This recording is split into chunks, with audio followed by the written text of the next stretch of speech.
कल निफ्टी की एक्सपायरी है, क्या मेजर सपोर्ट बनेगा, क्या मेजर रेजिस्टेंस बनेगा। अगर by chance market gap down खुलती है, जो ये मेन सपोर्ट है 23,800 का, अगर इसके नीचे खुलती है मार्केट और सेम आज की तरह मोमेंटम रहता है, तो जो नेक्स्ट सपोर्ट मिलेगा मार्केट में 23,600 पे, और उसके बाद मिलेगा अगर मार्केट यहीं से रिवर्स हो जाती है 200 पॉइंट के बाद, वो पॉइंट रहेगा 23,550 का। अगर आज की तरह 400 पॉइंट का डाउन रहता है तो फिर मार्केट 23,430 तक भी निकल सकती है। तो मतलब जो रिवर्सल पॉइंट बनेगा वो ये बनेगा अगर कल मार्केट रिवर्स होती है, जैसे आज यहाँ पे हुई। और अगर कल मार्केट यही लेवल से इसी लेवल पे खुलती है तो फिर मार्केट में दोनों साइड जाने के चांसेस रह सकते हैं, क्योंकि एक्सपायरी है तो मैनेजमेंट रहता है एक्सपायरी वाले दिन। तो पहला रेजिस्टेंस 24,000 का पड़ेगा, इसके बाद 24,125, ये मेन लेवल है 24,125। अब 24,125 के ऊपर निकलेगी तभी थोड़ा सेंटीमेंट पॉजिटिव होगा। अगर मार्केट यहाँ से नीचे जाती है तो पुल बैक देते हुए नीचे जाएगी, वो दिख जाएगा आपको स्क्रीन पे। रिवर्सल का लेवल रहेगा ये लेवल, मेन लेवल, ठीक है। यहाँ से भी रिवर्स हो सकती है अगर 200 पॉइंट तक गिरेगी, ठीक है। साथ में आपको ऑप्शन चेन देखनी है, जहां पर पुट राइटिंग ज्यादा हो रखी होगी 2 या 3 करोड़ के कॉन्ट्रैक्ट, तो वहां पे आपको रिवर्सल की ट्रेड बना सकते हो। बीच में आप करोगे तो फंसने के चांसेस रहेंगे, बीच में ट्रेंड का पता नहीं चलेगा, ट्रेंड ऊपर जा रहा है नीचे जा रहा है, ठीक है। एक बार फंसोगे तो आप फिर उस पोजीशन को कैरी फॉरवर्ड कर लोगे या होल्ड कर लोगे। या तो आप स्ट्रिक्ट एसएल लगाना आना चाहिए आपको, अगर स्ट्रिक्ट एसएल नहीं लगा पा रहे हो तो फिर पोजीशन साइज कम रखना चाहिए आपको। अब अगर कल 24,000 के ऊपर निकल जाती है तो नेक्स्ट टारगेट 24,125 रहेगा, और फिर भी कल मार्केट वॉलेटाइल रह सकती है क्योंकि एक्सपायरी है, दोनों साइड के मौके मिलेंगे। तो आपको करना क्या है, जैसे आज यहाँ पे हमें 2 ट्रेड मिली, देखो तो सबसे पहले हमें यहाँ पे ट्रेड लेनी थी, एक इस लेवल पे क्योंकि 23,800 का लेवल था, सपोर्ट का लेवल था। फिर इसके बाद जो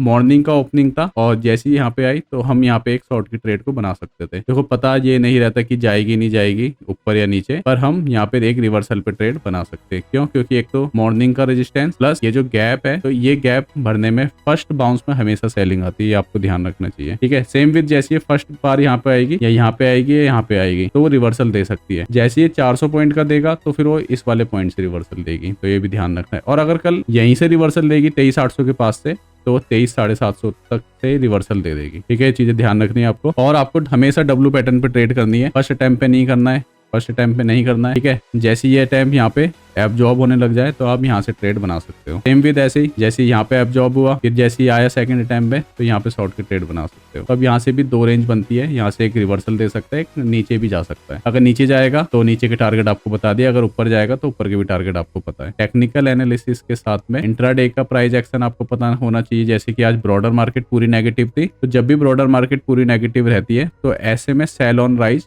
बनता है, तो सेंटीमेंट भी नेगेटिव थे तो सेल ऑन राइज पे ट्रेड बनती है। साथ में आपको ऑप्शन चेन देखनी है, ऑप्शन चेन में भी मेजर सपोर्ट मेजर रेजिस्टेंस देखने हैं, ठीक है। आपको बीच में ट्रेड नहीं लेनी, जहां मेजर है वहीं पर ही आपको ट्रेड लेनी है, तभी फायदा मिलेगा, नहीं तो आप फिर बीच में फंस जाओगे, एसएल भी बड़े बैठेंगे, टारगेट भी छोटे बैठेंगे।